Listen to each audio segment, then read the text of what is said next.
Meya yagambye ndi wa NRM naye ndi mupakasi wa NRM nkolera His Excellency the President ate nga ye bamulonderi mu NRM party naye nze ndi w'abantu bonna. I'm not for NRM only. Chovola bamwena nkolagana nammwe bulungi ate kimanyi okunyiizaako aba-colors ezimu, but that is how we are supposed to work, because fe mwena muli baffe. Ours is the constitution, it's not any other thing. Naye mu byonna nze ngamba nti assalamu alaikum wa rahmatullahi wa barakatuh. Omukama mulungi ekiseera kyonna. Weewaawo Mayor elect nze nsaba kiri ekigambo nti mbadde sikuwagira. When someone wins fena tuba tumuwagidde kubanga abalina the majority, like you are now our mayor. Saagala tusanye ebyabufuzi eby'entalo. Nze kituufu sikulonze, mbadde sikuwagira nga mpagira Phoebe ate nga kyekisaanidde, naye ebyobufuzi kulobinga era ndabye ng'ofunye obululu obusinga ku 6 obuli mu kibiina kyo, kubanga abange essente z'abatutte. Naye katukkirize gwe batezaakutyo batolonzeeyo lwaki olowooza kyekyo kyenjogerako nkimanyi era abalonze eno mbadde nkitegera, naye kati nga tulidde ezo tukomaawo tukole biyamba kibuga kino, tutambulire wamu nga tuzimba ekibuga kino, era ekyo kyemukoze kitukoze bulungi nnyo. Nti weebale nnyo, mwebale ddala. Jangu biri kati biwedde, katugenda kukola mirimu. Kantwale omukisa guno okuyita mukyala we tugenze basaba ne bannyabo, tugenze okonda sipiika mukyala Phoebe Faith babiri ono gwe mpagidde nga yesimbyewo ne mukulu Kanga ono nga wa NUP nga nange ndi wa NUP, ono nga wa Kanga wa NRM. Kanga n'atuwangula mu mazima nga tabbye kalulu. Atuwangudde era tugenda kukola ki? Kukola. Nze ndi very flexible and understanding. I'm a leader. Kubanga nange bano bamukyala Titwe bano ba NRM ba RDC bano neera nange we ngamba nti tuze kukola mirimu era bampa mukono nitukola ki?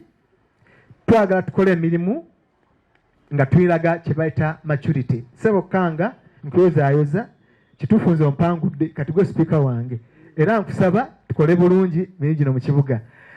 Kakati olaba munnange ffenna twakulonda naye tolina gwe wagenda naye ku bokisi kakasoba nga yakulonda naye nga ffe wawangula era oli meeya waffe, and we know you are our mayor from 2026 to 2031. Era n'omala ovayo n'osonga mu mwami Sendi olugalo nti teyakulonda obeera toli mukulembeze. Bwe babala akalulu akawangudde ffenna tubuuka. This has been a secret ballot. Musimbye mu mugongo tisi akakalulu k'ekyama bwe katyo senga n'obwa chairperson bwero si wano buddayo mu boxi, you would see nga tufuna ba better leaders. It's not that gwoyagala ye mulungi omumanyiko one side like my phone ogirinako screen, but the background of that screen eri hid from you. That is why the majority abamanyi ekiri side zonna bagambye let's go into a box, into a secret ballot, ne balonda the leader of their choice, and I congratulate you. I'm not saying that your choice was bad. It was a good choice, but on you. Because the speaker is for the council, and the council that has numbers, so the numbers had to make their own choice. It so happened, Mukula is the chairman wa district. Ngabantu balina omuntu gwe baagaliza. But when they went into the casting the vote, oh my God, ebintu ne bajjanga abantu bwe babyagala. Take an example. Kubigenda maaso mu ggwanga. Speaker w'eggwanga abadde amanyiddwa. Nga everyone amanyi that is the speaker in the next. But tunuulira kye tuliko. Things change.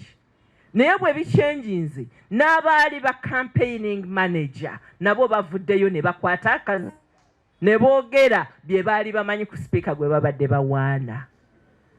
So I want to be the one to inspire you in this, shower you in this, give chances to other people to exercise their rights nabo omanyi obulungi bwabwe. Before you accept that he can be a good speaker, nga tomuwadde opportunity onoomumanyi otya, because oba omuggaliddeyo. Muwe chance tumutraining on job, bimuleme omugambe you see that is why I was not supporting you. Naye tekirabika courteously when you stand here as our mayor nogamba nze mbadde sikuwagira, no, gwe obadde supporter we number 1 because he's now your speaker. So what are you going to do? Obadde tomuwagira, kati muli basajja. It is good to be having a speaker nga musajja muno rather than having a speaker nga mukyala nga tomwanjudde baawe najalo nakola akajanja ewa town clerk nti mayor ayagala mukyala wange. Naye nga abadde tamwagala, naye nga ekizibu kiri nti emirimu gya mayor ne speaker girina kuba 24/7. There are trips that are going to come a long way. Nga bagenda kutwala sebo. With due respect, obadde otambula era okimanyi. Ne bwe wali speaker before wakimanya. Waliwo engagements ezibeerawo. Kati munange olowooza omwami Bawooyo Joy n'atunula atya nga speaker agenze ne mayor out for trip. Kati nga wakayingira twebaze Katonda nti osoose funa musajja munno.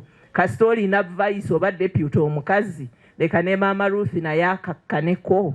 Pressure ebadde nnene, leka pressure ke. Maama Ruth webake mirembe. Speaker tufunye Honorable Constance Kanga.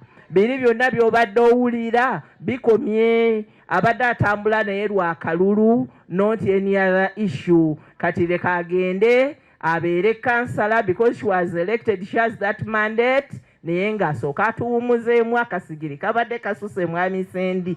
Akaliiro kwekiza osooka kabadde kakoze eki, kwekiserereta kabadde kakoze. Ye muli? Congratulations. Mwebala akalulu. Omanyi Mukama nga tanna okulonda kwammwe kubeerawo nga Mukama yalonze dda. It has been God. It has been God. Era nze neebuuza ne ngamba naye Mukama lwaki asoma emitima gy'abantu. Kabanda abantu baali bakulwana nga tebagala ofuuke mayor. Now you are the mayor.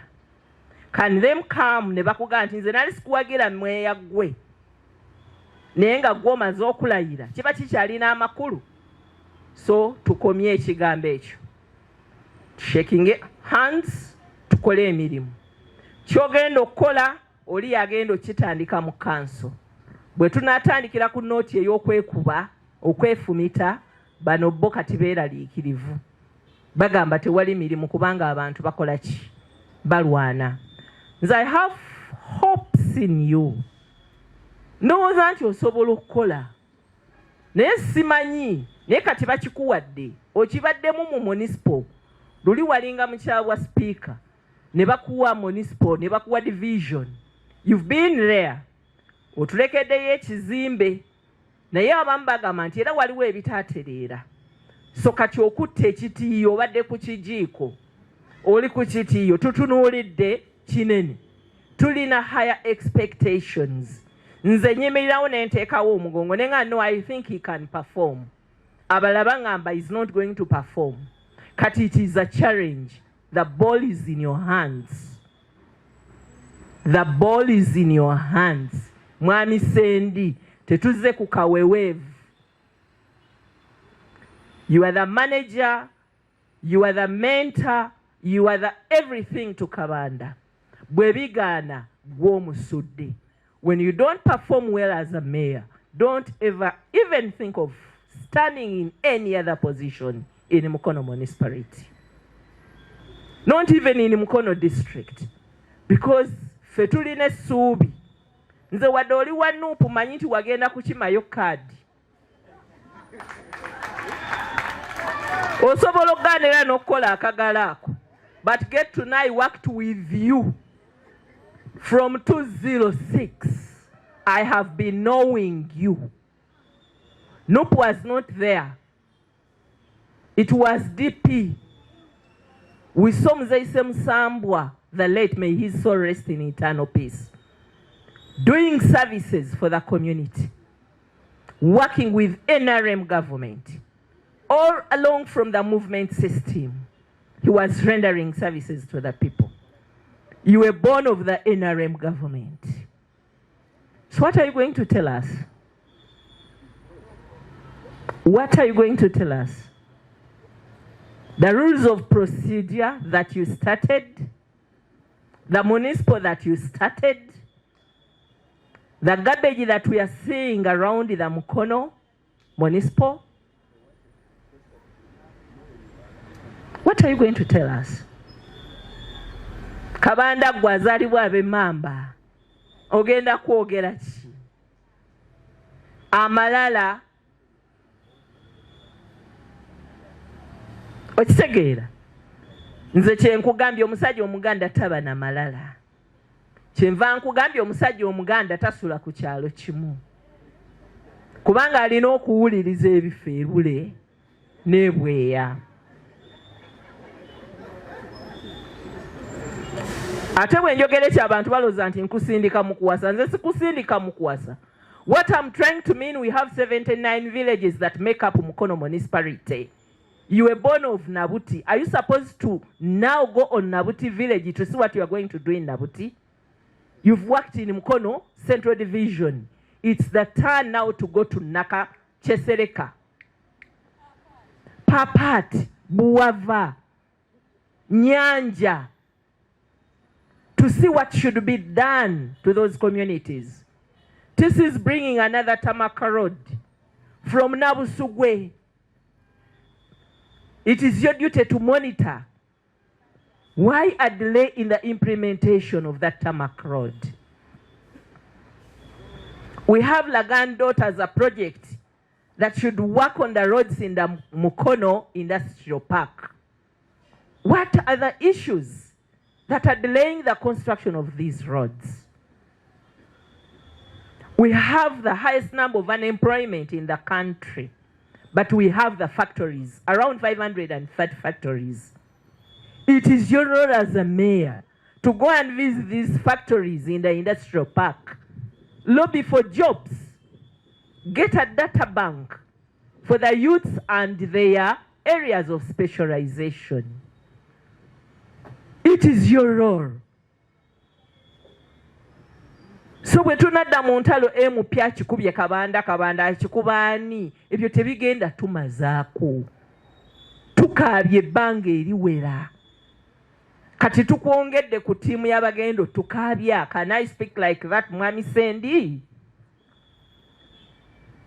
Because kati gwe nkulabanga omuntu azze ng'obadde naawe olamentinga ebbanga ddene, kati naawe bakuwadde omuggo tusomose ennyanja.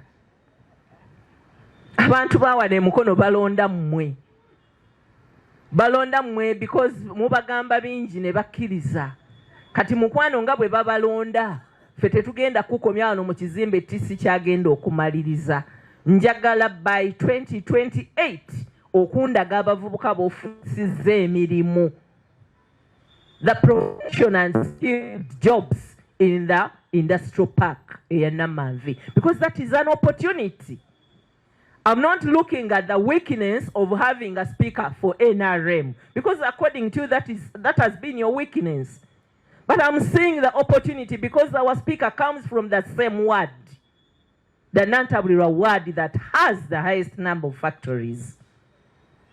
So you with your speaker move to Namanvi Industrial Park, lobby for our youths. We need employment. TC knows it well. I've been asking for a report. Is it a report? How can I call it, town clerk? Is it a plan? It is a plan for improvement of the road from the Reiri, where the Reiri crosses the bridge at Kolo. It is a design. To Mukono University, to Nabuti, Buguju, Grammar, and then Chigunga. But we delayed. We don't have any minister in office now. General Katumba is telling me mwalwawo mulinde minister omupya gwe munakikwasa. Kati neetaaga speaker ne mayor abalina obwongo obwa AI abagenda okutambula nga temwerekereza nga temwekubye enkokola to meet the newly appointed ministers abagenda otuweebwa mu kisanja hakuna kulala. Koye municipal etagenda mu maaso. Had it not been the Greater Kampala and the Metropolitan, we wouldn't be having these kilometers of tamaka that we are seeing. Tisinimbye. Because we have less revenue collected in Mukono municipality. We need a mayor and a speaker abagenda okutambula creating awareness kuba taxpayers that it is their obligation of paying taxes. I don't want to hear that these are my voters. Yes, they are your voters. But what are we supposed to be doing? We people put into chairs to work. We need to be seeing teachers on job. We have schools here in Mukono municipality, Seta Umeya, Chiwanga Umeya, Mukono Town Muslim, which are having high numbers of pupils in them. But when you look at the teachers, tebataringa na bana. But those teachers are there. Neono kuba bana baba inspectors, bachala baba inspectors, bachala baba town clerks, bachala baba cows, not on job. And tebagambwa ako. That is your obligation, Mr. Speaker, with the mayor. Ngate munatandika na kulwana. Ate mwena muli basajja mabuvunanyizibwa. Kati ye mugenda kulwanira kikuba wano mu Buganda ekirwanyisa abasajja abamukazi. Kati gwo mutulaze. Mr. Constance, where is your wife? Naye tumumanye mama speaker jangu tukulabe. Jangu oyimire naye ebifaananyi bimukube ekifaananyi naawe owuwo tumumanye.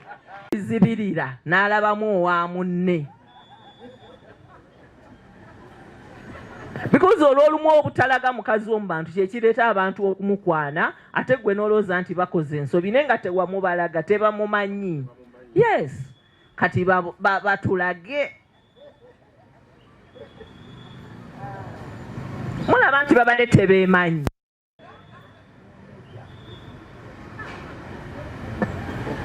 Kati okuva n'olwaleero mwami Kabanda oyo omukyala Mugomesi ya Green ye mukyala Kanga. Ate mwami Kanga omukyala ali awo Mugomesi ya Gorodi ye mukyala Meya. Wange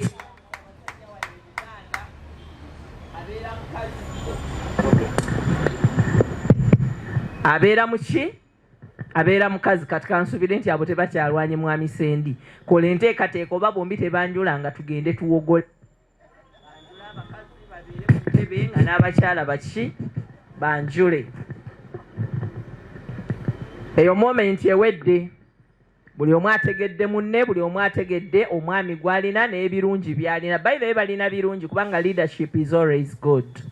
Naye kye mulina okumanya nti olunaku lw'olayira ku kifo lwe lunaku abantu lwe batandika okukoowa.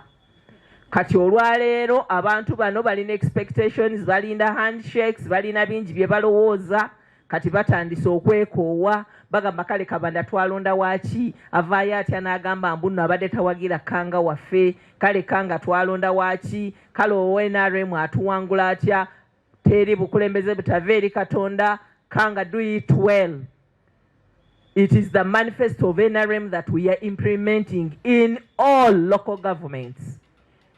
Bw'onootunuulira NDP4 program, mwe muli buli kintu ekirina okukolebwa mu Mukono district, extract ebirina okukolebwa mu Mukono municipality. I think TC, I'm not lying. Tewaliwo kipya kye bagenda kukozesa. Funa NDP4 program ogirina on your smartphone. Download. Bono downloadinga. Genda tunula Mukono district. Jamu Mukono municipality. Ebyo byonna ebiri mu Mukono municipality is what we want to get. That is what we want to get, Mr. Mayor. Come a person from afar can come now creating our titles. Nebagana developments in schools. tulina police kati chairperson wa 5 agamba no more paying of money in all schools, but the police is kiri abantu balina okusasula nga balya, abaana balina okulya balooke bakole ki. Ekikulu kiri kimu nti teri kubagoba. Omuzadde waba tasasulidde mwana ssente za mmere, omwana muliise ekisiikirize, waaka abasasudde ez'obuugi, abasasudde ez'akatogo nabo bali akaki, okusoma kugende mu maaso. Tulina okusinkana bishop, amasomero agali church founded, bishop yagamba basasule ne fees. So tulina okukola that engagement with the stakeholders betulina, tulabe butya bwe twogera olulimi oluki. Tulina abasuubuzi, tulina okuteesa nabo tumanye.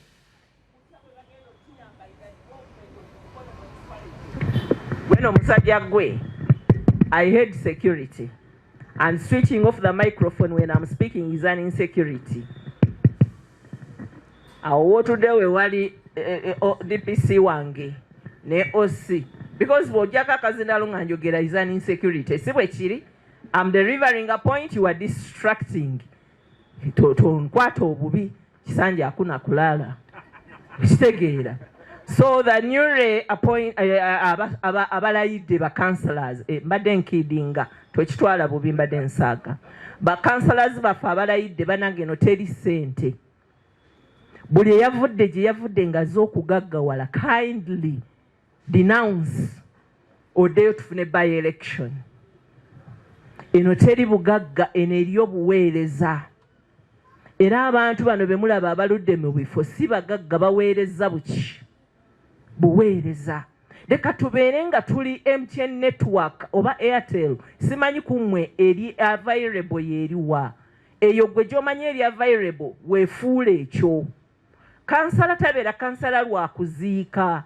Kansala abeera kansala olw'emirimu egyo egimusuubirwamu okuba ng'agikoze mu kanso. Wano nali ne kansala eyali avuganya ku bwa speaker the other term, yani Kigombya kiki Nsuube, we twali ne mwami Sendi nga tukola ekkubo liri Kikooza Nsuube, kansala bazanye munange teyanneenyinyala olw'okuba ndi wa NRM. Twakola ffenna ne tuleeta obusente, wadde TC yagayalamu tabusabye kubumalayo. Ekkubo simanyi oba lyaggwanga bwe mwali mulyetaaga, but at least abantu bakola ki, bayitawo. Naye nga TC omwalo ogwo tulina ogukola gukole ki, gugwe. So make it a point nti mu kisanja ekiddako eyasikidde kansala bazanye, manya ekyo kyekyali kitunze kansala bazanye. Ebyo bye mwamma kaadi zammwe abantu, oyo gwe mwagiwa kati awo atandikirewo okulima olubimbi olw'okumaliriza omwala gwa Kame paka guyitemu. Ntegeerekese tuzze nga waliwo trade order. Munange naffe tubadde nga tulina abantu baffe abakolera ku nguudo, ng'era babajjako naffe era TC tumuyisaamu eggaali mpola mpola eyo, kubanga naffe twagala abantu baffe bakole, tubawadde sente za PDM. Naye era tulina okumanya nti there is an order that is supposed to be put in place. Newankubadde TC aba Coca-Cola bo baakulemye okujja ku kkubo era tufuna accidents awo, kati nabo batandikeko. Omanye omuntu bw'aba anakkiriza sooka okole ekinene, bw'omala okukola ekinene olw'okojje ku batono nabo tebajja kkaayana. Kati tereza oda y'aba Coca-Cola wano mu maaso go, then naffe yebbali otulumbe tujja kwanukula bulungi ng'ekyo kitereezezza. Tisi njogedde bubi, njogedde bulungi. Kuba aba Coca-Cola batikkulira mu kkubo ekiro emisana, kati awo tufunawo accidents nyingi eza boda, emmotoka zizirinnya. There is no way ojja okuŋŋamba nze ali eri mu kyalo nzigye emmotoka ku kkubo ng'ate wano eri ku main road mu maaso ga kamera alituha in front of our camera, security camera, ate awo ewali disorder. So kindly work with the TC okulaba nga otupotinga things clear. Oba tebasobola bajje bapangise ku kizimbe kya church wano, kyo tekiri bulungi mu kuba, and whoever wants the records can go there n'azijjayo. So bakwano, njagala fundikira bigambo byange nga mbaga nti offices zaffe nga ba RDC ziri available. Ffe tetuliiko nti NUP oba DP oba NRM, ffe tuli ba mwenna. Whoever wants to seek guidance, we are available. When I'm too rude, my deputy is very soft. Kindly approach her. Buli kimu kye mwagala jjajje kibakolera. Bwe banga naye mu musanze talimu omanyi abakyala balina ennaku ezitali z'abantu. Kiri normal by the way. We have our days ezitali z'abantu. Naye mwe lwakuba muba temutumanyi kati omala gajja naye n'ogwa mu ggaali yange nange n'enkuwa.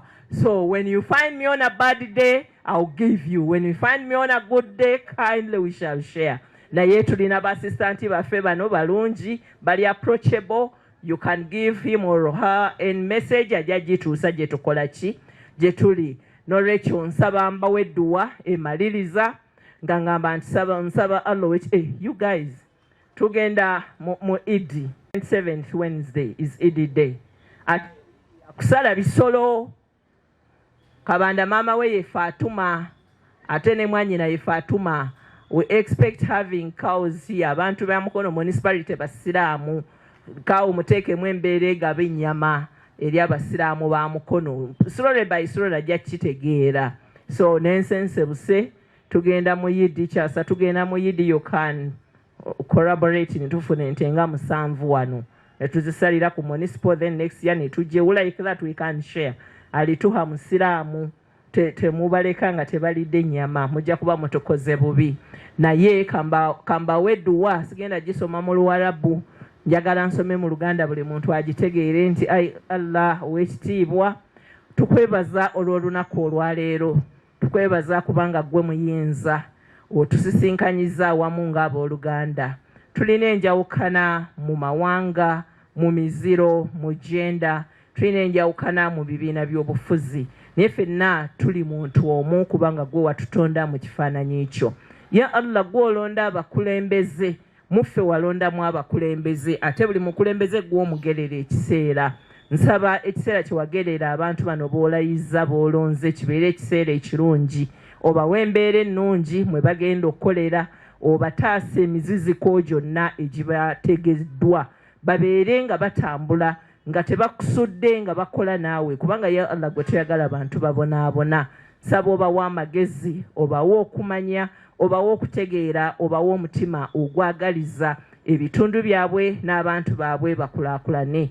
Ya Allah wagamba omukulembeze yenna tayagala bantu kulaakulana tomwetaaga era omuzikiriza. Ya Allah mu bano nsaba oleme kuzikirizaamu n'omu naye nsaba obawo omutima ogutegeera nti balondeddwa bantu era balina kubuweereza bantu era bamanye obulumi n'ebyetaago by'abantu. Ya Allah ssente mugenyi gwe ne bw'ozigaba tewali abeera mwavu kubanga gwe ne bw'otugabira ffenna nga bwe tuli wano tewali agenda kwavuwala era toli ajja kusula njala nti kubanga baziwadde munne. Saba otugabirire ku mawanika go, otugabirire ku magezi go nga gwe Kabaka Sulemaani, otugabirire abaana abalungi. Obukulembeze bwe tulayidde buleme kutwonoonera maka gaffe, obukulembeze bwe tulayidde buleme kutwonoonera abaami baffe oba abakyala baffe. Butufuule bansa tubeeremu nnyo tuleme kubeera ekinaatamwa abantu. Tutambulenga ng'emitwe gyaffe giri waggulu. Ya Allah bawa amagezi bakuumira ofiisezi zaabwe bongere buli kimu basobole okwolesa obukulembeze obulungi. Ya Allah era nga tugenda mu mmere nsabira town clerk n'olukiiko lwe olwategese omukolo guno olwategese ekyemisana kye tugenda okulya okituweemu omukisa tukirye era tukyesunga kituwoomere kireme tukola bubi wadde akatono wabula kitwongera amaanyi okumanya n'okute. Rabbana atina fid dunya hasanatan wa fil hasanatan wa qina adhaban nar. Alhamdulillahi rabbil alamin. Assalamu alaikum wa rahmatullahi wa barakatuh.